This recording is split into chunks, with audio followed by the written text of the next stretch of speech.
Welcome students.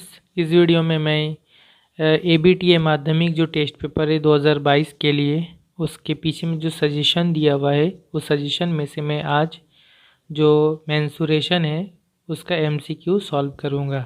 Okay, इससे पहले मैंने ज्योमेट्री का MCQ सॉल्व किया था, तो उस वीडियो का लिंक मैं नीचे डिस्क्रिप्शन में दे दूँगा, आप उसे एक बार देख सकते हैं। यहाँ पे बंगाली में लिखा हुआ है पोरीमिति, जिसका मतलब होता है मेंसुरेशन। ओके, मेंसुरेशन में कौन कौन सा चैप्टर है? चैप्टर 4, 8, 12 और 16।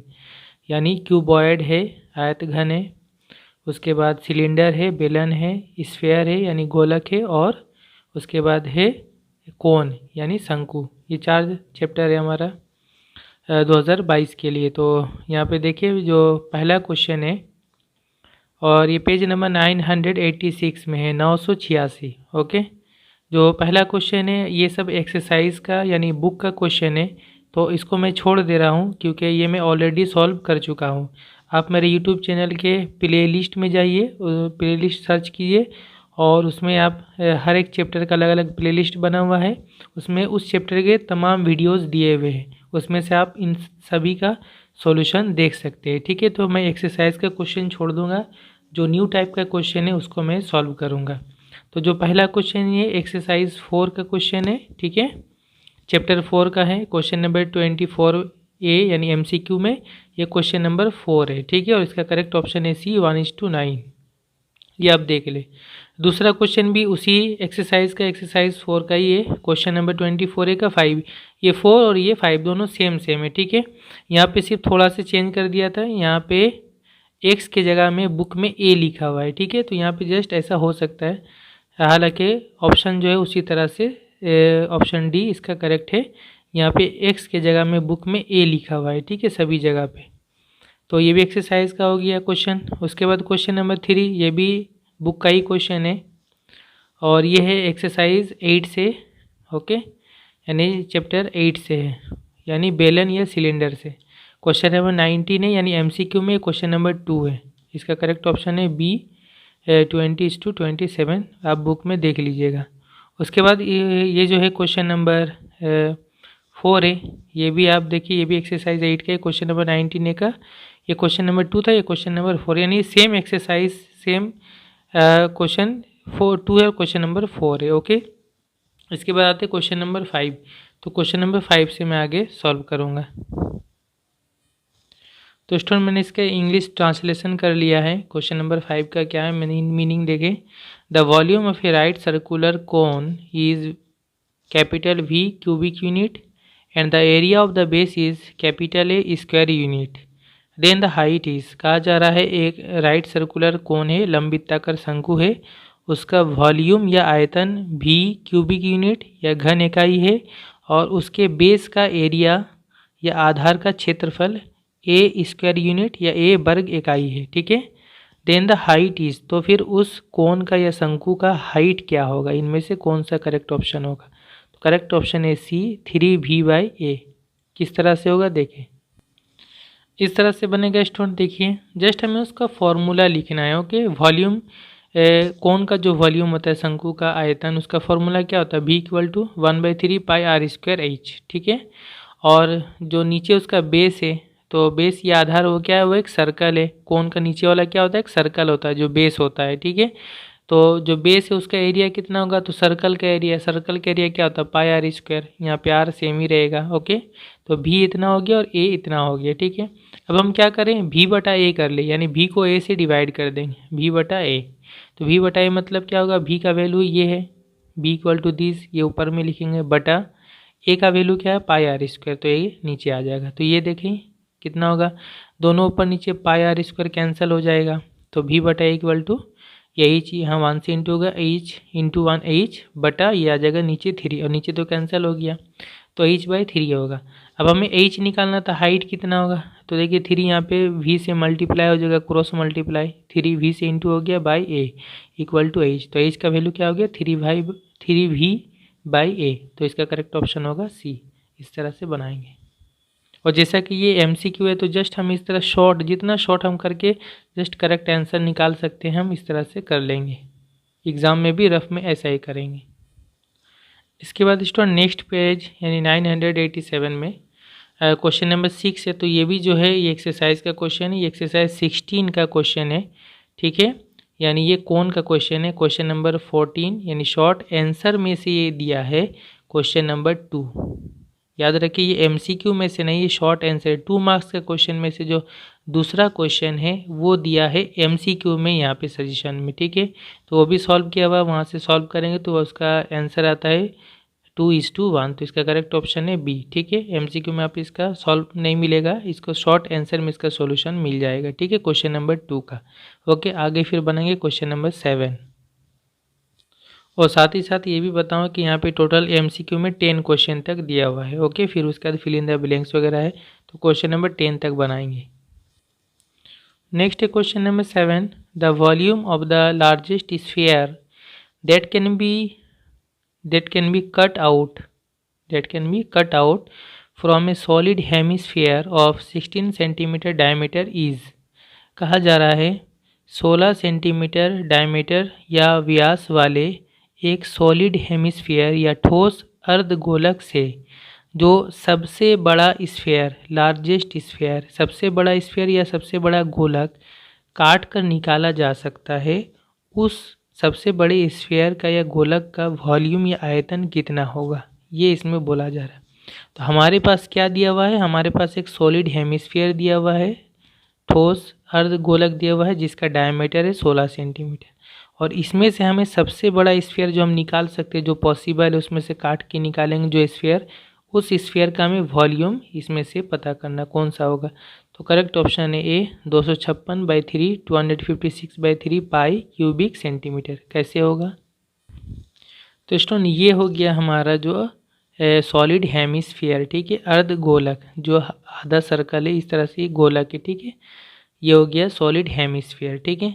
अब सॉलिड हेमिस्फीयर जिसका डायमीटर जो है, डायमीटर इसको हम कैपिटल डी मान रहे हैं, ये 16 सेंटीमीटर इसका डायमीटर यहाँ से यहाँ तक।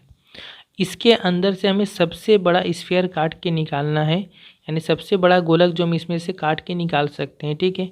तो याद रखिए सॉलिड हेमिस्फीयर में जो सबसे बड़ा स्फीयर हम निकाल सकते हैं वो होगा कि इसका जो रेडियस है, रेडियस यहाँ से यहाँ तक इसका रेडियस होगा, ये सेंटर होगा। तो इस रेडियस के बराबर अगर हम इस तरह से एक अंदर बनाएंगे स्फीयर या गोलक, यही सबसे बड़ा स्फीयर होगा या गोलक का जो हम इसमें से काट के निकाल सकते हैं, ठीक है। क्यों, इससे बड़ा तो हम नहीं बना सकते हैं, क्योंकि इससे छोटा तो बना लेंगे, छोटा छोटा हम निकाल सकते हैं कहीं से भी, लेकिन जो सबसे बड़ा बनेगा ये इतना ही बड़ा ही बनेगा, इसके बाद इससे बड़ा ये स्फीयर नहीं बन सकता, ठीक है। तो सबसे बड़ा स्फीयर जो हम इसमें से निकाल सकते हैं वो क्या होगा, वो उस स्फीयर का जो डायमीटर है, देखिए डायमीटर हो गया इस स्फीयर का, उस स्फीयर का डायमीटर या व्यास इस बड़े वाले अर्धगोलक या हेमिस्फीयर के रेडियस के साथ बराबर होगा। ये जो देख रही है इसका रेडियस है, लेकिन इसका क्या है, इस स्फीयर का ये डायमीटर है, ठीक है। तो यहाँ पे देखें इसका तो डायमीटर जो है 16 सेंटीमीटर है हेमिस्फीयर का या अर्धगोलक का, तो इसका रेडियस कितना होगा, यानी ये इसका रेडियस आर, ये इसका आधा होगा 8 सेंटीमीटर होगा, ठीक है। तो ये हो गया 8 सेंटीमीटर, है ना, ये भी 8, ये भी 8, ये भी 8 होगा, तो 8 सेंटीमीटर हो गया। तो जब 8 सेंटीमीटर ये हो गया है कैपिटल आर, इसका रेडियस या अर्धव्यास, तो फिर ये आर क्या हो गया, इस स्फीयर का या गोलक का हो गया ये डायमीटर हो गया, व्यास हो गया, ठीक है। तो फिर अब इस स्फीयर का रेडियस कितना होगा, इसको हम स्मॉल आर मान रहे हैं, तो ये डायमीटर अगर डायमीटर है 8 सेंटीमीटर, तो फिर इसका आधा हो जाएगा इसका रेडियस 4 सेंटीमीटर। इसलिए radius of the largest sphere that can be cut out, सबसे बड़ा स्फीयर जो काटा जा सकता है उसका रेडियस या अर्धव्यास कितना होगा, स्मॉल आर, 8 का आधा हो जाएगा, ये 8 है, 8 का फिर ये आधा हो जाएगा, ठीक है, 2 से डिवाइड कर लेंगे 4 सेंटीमीटर, ठीक है।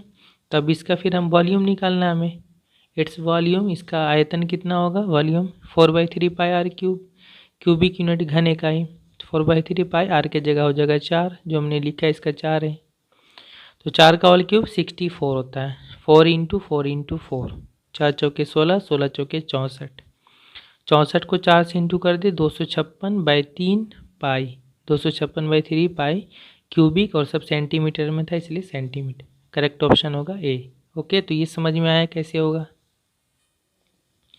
Next question number 8, the volume of the largest sphere that can be kept inside a cube of length 4 centimetre is. कहा जा रहा है 4 सेंटीमीटर लंबाई वाला एक क्यूब है यानी घन है, और उस क्यूब के अंदर में जो सबसे बड़ा स्फीयर, लार्जेस्ट स्फीयर या सबसे बड़ा गोलक हम उसके अंदर रख सकते हैं, उस स्फीयर का हमें वॉल्यूम या आयतन पता करना है। ठीक है, इसमें करेक्ट ऑप्शन है बी होगा 32/3 pi cubic centimetre, 32/3 pi cubic centimetre. तो स्टूडेंट ये है क्यूब या घन है। ठीक है, इसका हर एक साइड का लंबाई कितना होता है, 4 सेंटीमीटर है, क्योंकि इसमें लंबाई, चौड़ाई और ऊंचाई सब बराबर होता है, तो ये 4 सेंटीमीटर। अब इसके अंदर जो सबसे बड़ा स्फीयर हम रख सकते हैं वो यहीं रख सकते हैं इस तरह से। ठीक है, ये इसके अंदर में पूरा है, तो सबसे बड़ा स्फीयर या गोलक जो इसके अंदर हम रख सकते हैं, आप देख के ही समझ सकते हैं, इससे बड़ा तो और हम रख ही नहीं सकते, इससे छोटा रख सकते हैं, लेकिन हमें चाहिए जो सबसे बड़ा रख सकते। तो जो सबसे बड़ा स्फीयर होगा आप देख सकते हैं, उसका यहाँ से यहाँ तक अगर हम देखेंगे तो ये क्या हो गया, स्फीयर का ये डायमीटर हो गया, व्यास हो गया, और ये डायमीटर जो है आप देखिए इस साइड के साथ बराबर है ना। तो ये कॉन्सेप्ट आपको याद रखना है जब ऐसा होगा, क्या कि साइड ऑफ द क्यूब, इस क्यूब का जो साइड है, घन का जो भुजा है, वो किसके साथ बराबर है, इसके डायमीटर के साथ बराबर है। Diameter of the largest sphere, सबसे बड़े स्फीयर का डायमीटर या व्यास के साथ बराबर, ये चीज़ समझना होगा। ठीक है, तो फिर अगर इसका हर एक साइड 4 सेंटीमीटर है तो इसका डायमीटर भी कितना हो जाएगा, 4 सेंटीमीटर, d = 4 सेंटीमीटर। यहाँ से रेडियस निकाल लेंगे, अर्धव्यास, 4 का आधा हो जाएगा 2 सेंटीमीटर। फिर वॉल्यूम निकाल ले easily, volume of the sphere, गोलक का आयतन 4/3 पाई r क्यूब, 4/3 पाई r के जगह में 2 हो जाएगा, 2 का क्यूब कितना होता है, 8 होता है, 2 दूना 4, 4 दूना 8, 2 को 2 × 2 × 2 करें। ठीक है, 8 चौके 32/3 pi cubic centimetre, correct option B. Next है क्वेश्चन नंबर 9, ये भी बिल्कुल क्वेश्चन नंबर 8 के जैसा बिल्कुल सेम है। The diameter of the largest sphere that can be cut out from a solid cube of edge length x unit is. कहा जा रहा है x यूनिट या x इकाई लंबाई वाला यानी एज वाला, यानी हर एक साइड का लंबाई x यूनिट है, ऐसा एक क्यूब है, घन है, सॉलिड क्यूब है। ठीक है, और उसके अंदर से जो सबसे बड़ा स्फीयर या सबसे बड़ा गोलक जो हम काट के निकाल सकते हैं, उस स्फीयर का हमें यहाँ डायमीटर पता करना है, डायमीटर पता करना है। ठीक है, वॉल्यूम नहीं, यहाँ पे वॉल्यूम तो यहाँ पे डायमीटर या व्यास पता करना है। ठीक है, तो करेक्ट ऑप्शन है जैसे अभी मैंने बताया, जो क्यूब है, घन है, उसका जो एक साइड होता है, साइड का लंबाई या भुजा का जो लंबाई होता है, उस लंबाई के बराबर ही उसका, उस स्फीयर का क्या होता है, डायमीटर होता है या व्यास होता है। तो इसका अगर एक साइड x यूनिट है, एक भुजा का लंबाई x यूनिट है, तो फिर इसका डायमीटर का लंबाई भी सेम होगा, तो डायमीटर का लंबाई भी क्या होगा, x यूनिट। तो करेक्ट ऑप्शन होगा ए, x यूनिट। फिर भी एक बार देख लें, बिल्कुल ऐसा ही नक्शा बनेगा। ठीक है, ये क्यूब है, इसका एक साइड है x यूनिट, तो इसका डायमीटर का लंबाई भी क्या होगा, x यूनिट हो जाएगा। ठीक है, side of the cube x unit है, इसलिए चूँकि diameter of the largest sphere equal to side of the cube, सबसे बड़े स्फीयर का डायमीटर, सबसे बड़े गोलक का व्यास बराबर होगा साइड ऑफ द क्यूब, घन का एक भुजा, तो बराबर x यूनिट हो जाएगा। करेक्ट ऑप्शन है। आखिरी क्वेश्चन है, क्वेश्चन नंबर 10 है, ए solid right circular cylinder of height 5 centimetre is made by melting a solid right circular cone having equal diameter, then the height of the cone is। कहा जा रहा है कि एक सॉलिड राइट सर्कुलर कोन है, लंबवृत्ताकार शंकु है, इस कोन या शंकु को मेल्टिंग करके यानी पिघला कर एक राइट सर्कुलर सिलेंडर या लंबवृत्ताकार बेलन बनाया गया। ठीक है, और इस सिलेंडर का हाइट है 5 सेंटीमीटर। ठीक है, तो हमसे ये पूछा जा रहा है कि कोन या शंकु का हाइट या ऊंचाई कितना होगा, जबकि यहाँ बोला है हैविंग इक्वल डायमीटर, यानी कोन का जो डायमीटर है, शंकु का जो डायमीटर है, व्यास है, और जो सिलेंडर का डायमीटर या व्यास है बेलन का, वो दोनों सेम है। ठीक है, करेक्ट ऑप्शन यहाँ पे बी होगा 15 सेंटीमीटर। कैसे होगा देखें। तो स्टूडेंट यहाँ पे बस आप ये बात याद रखें, जब भी एक सॉलिड चीज़ को, ठोस चीज़ को पिघला कर दूसरा ठोस चीज़ या सॉलिड चीज़ बनाया जाता है, तो फिर दोनों का वॉल्यूम या आयतन बराबर होता है। ठीक है, क्योंकि मान लीजिए ये अगर सॉलिड या लोहा से बना हुआ है, इसको पिघला कर जब इसमें हम बनाएंगे कोई चीज़, तो फिर इसमें जितना लोहा है इसमें भी उतना ही लोहा रहेगा, आयरन। ठीक है, तो जस्ट क्या हो रहा है, उसका शेप बदल जा रहा है, लेकिन उसमें जो लोहा या आयरन का जो टोटल क्वांटिटी है जिसको हम वॉल्यूम बोलते हैं वो तो सेम रह रहा है, इसलिए तो दोनों का क्या होगा, वॉल्यूम सेम होगा। यही इसका मेन कॉन्सेप्ट है, वहीं से बाकी सभी मैथ सॉल्व होता है। ठीक है, और ऐसा ही मेंसुरेशन में ज़्यादातर क्वेश्चन आता भी है कि एक चीज़ को पिघला कर दूसरा चीज़ बनाया जाता है मेल्ट करके। तो ये एक कोन है, शंकु है। ठीक है, इसका डायमीटर डी समझ लें, इसका हाइट है एच, स्मॉल एच मान ले। इसको पिघला कर क्या बनाया जा रहा है, एक सिलेंडर या बेलन जिसका डायमीटर दोनों का सेम होगा। ठीक है, और इस सिलेंडर या बेलन का हाइट है 5 सेंटीमीटर, और हमसे पूछा है इस कोन का हाइट क्या होगा, इस शंकु का ऊंचाई कितना होगा। तो देखिए यहाँ पे जस्ट वही हम चीज़ लिखेंगे, volume of the cone equal to volume of the cylinder. इसका वॉल्यूम और इसका वॉल्यूम दोनों का आयतन बराबर होगा। ठीक है, अब इसका वॉल्यूम का फॉर्मूला लगा दें। देखिए जो दोनों का डायमीटर सेम है व्यास, तो फिर दोनों का रेडियस भी सेम होगा। ठीक है, क्योंकि ये डायमीटर, रेडियस क्या होता है, डायमीटर का आधा होता है, तो डी डी बराबर है तो आर आर भी बराबर होगा। तो वॉल्यूम ऑफ द कोन क्या है, 1/3 पाई आर स्क्वायर एच, और सिलेंडर का volume pi r square h होता है, तो एच की जगह में 5 हो जाएगा। अब दोनों तरफ से देखिए pi pi cancel, r square cancel, तो एच इक्वल टू कितना होगा, यहाँ 3 नीचे में है, 1/3 है, तो 3 इधर क्रॉस मल्टीप्लाई 5 से होगा, 3 × 5 15, तो h equal to 15 centimetre. Correct option B होगा। ओके, तो ये हो गया मेंसुरेशन का एमसीक्यू कंप्लीट। जो मैंने अभी सॉल्व किया है इसका मैं पीडीएफ फाइल बना करके डिस्क्रिप्शन में दे दूंगा क्वेश्चन के साथ भी, और आप इसको डाउनलोड करके भी रख सकते हैं। ठीक है, next, thank you very much for watching.